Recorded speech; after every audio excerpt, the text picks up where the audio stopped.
रूस ने जैसे यूक्रेन वापस लिया, क्या भारत भी पीओके वापस ले पाएगा कभी? रूस ने चुप्पी तोड़ी और यूक्रेन को नेटो का होने से बचा लिया। यह बात किसी से छिपी नहीं है कि सन 1991 में Soviet union of Soviet socialist Republic USSR का विभाजन हो गया, रूस के टुकड़े हो गए और छोटे छोटे कई देश अस्तित्व में आए। यूएसएसआर सोवियत संघ के टूटने से अगर कोई देश खुश था तो वो था अमेरिका, क्योंकि रूस के साथ अमेरिका की कोल्ड वॉर काफी लंबे समय से चली आ रही थी।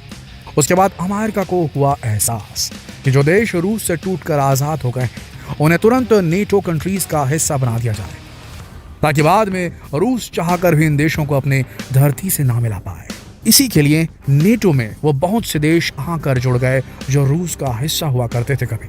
और सबसे बड़ी बात, NATO North Atlantic Treaty Organization, इसके फाउंडिंग मेंबर थे अमेरिका और दूसरे वेस्टर्न कंट्रीज।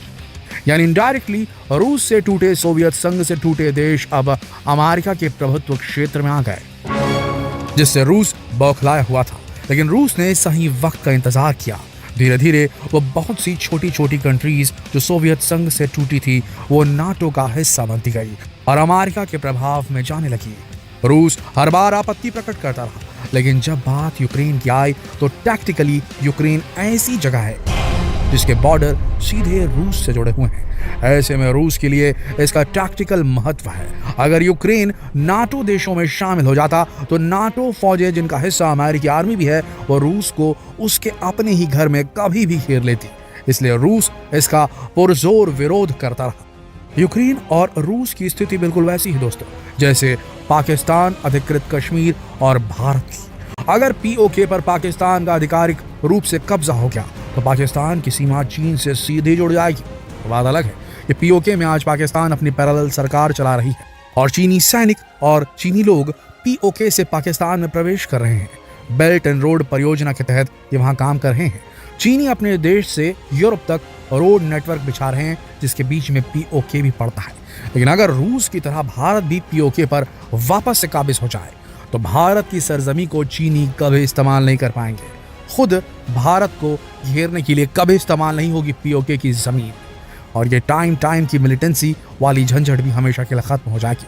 लेकिन अगर भारत ने देर की तो फिर भारत की जमीन और समंदर दोनों ओर से चीन उसे घेर सकता है, क्योंकि श्रीलंका का हम्बन टोटा पोर्ट हो या फिर म्यांमार का पोर्ट, समुद्री इलाके में चीन ने भारत को लगभग घेर ही लिया है। अगर भारत ने पीओके वापस प्राप्त कर लिया तो पीओके के रास्ते पाकिस्तान चीन बॉर्डर कभी नहीं मिल पाएगा और एक बड़ा रास्ता तय करना पड़ेगा चीन को पाकिस्तान पहुंचने के लिए। युद्ध जैसे हालातों में यह भारत के लिए बड़ा बेनिफिट होगा दोस्तों। भारत को पुतिन से सीखना चाहिए, क्योंकि उसने सही समय का इंतजार किया। उसने उस समय का इंतजार किया जब अमेरिका पूरी तरह से वीक हो चुका था, कमजोर हो चुका था।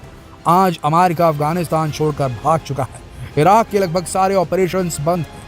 महामारी और रिसेशन ने अमेरिका की इकोनॉमी की कमर तोड़ दी है। लॉकडाउन ने भी काफी परेशान किया है अमेरिका को। देखा जाए तो आज की तारीख में अमेरिका किसी भी युद्ध के लिए रेडी नहीं है। नहीं तो दो देशों के बीच टांग अड़ा के चौधरी बनने की आदत अमेरिका की पुरानी रही है। अमेरिकी हथियारों के बल पे ही पाकिस्तानियों ने न जाने कितने हिंदुस्तानी जवानों की जान ली है।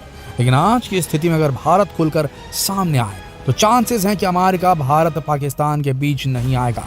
अगर कोई आया भी तो वो होगा चीन, जिसका सीधा व्यापारिक आर्थिक स्वार्थ इंटरेस्ट जुड़ा है पाकिस्तान के साथ। और ऐसे वक्त में रूस भारत का साथ जरूर देगा।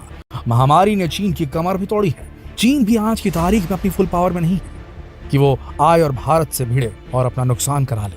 तो अब बात आती है मोदी जी की इच्छा शक्ति पर।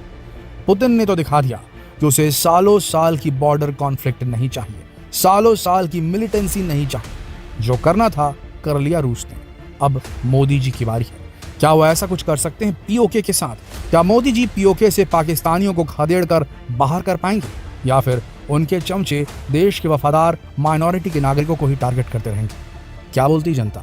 लड़ाई बाहर वालों से मिलकर लड़ी जाए कि नहीं लड़ी जाए? पीओके वापस लिया जाए कि नहीं लिया जाए? कमेंट कर देना। और ये सवाल देशवासियों से पूछने के लिए ये वीडियो जरूर शेयर करें। धन्यवाद।